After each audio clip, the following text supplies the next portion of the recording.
How to change a 2014 Chevy Equinox 5-button flip key remote battery. Now here's Sergeant Locksmith to show you how. Let's change the battery out on our Chevy Equinox 5-button flip key remote. For this task, you will need a flat tip screwdriver and your battery, which is a CR2032. Easy task to do. Pop your blade open, and if you look, you'll see you have the seam line where the two halves. You've got that diagonal cut, which this is the bottom piece. Just place your thumb in there, push down, and the back cover pops off. Take this flat tip, you notice there's an indentation over here, put it right in there, and you want to lift up to pop it out.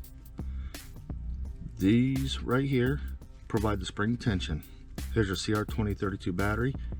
Go ahead and slide it back in. And you notice it goes under that little lip right there. And when you get in, push it down, and it should lock in with the other tabs. Go and put the back cover on. There you go, you've changed it out. Hey, thanks again for watching, and let's be safe out there.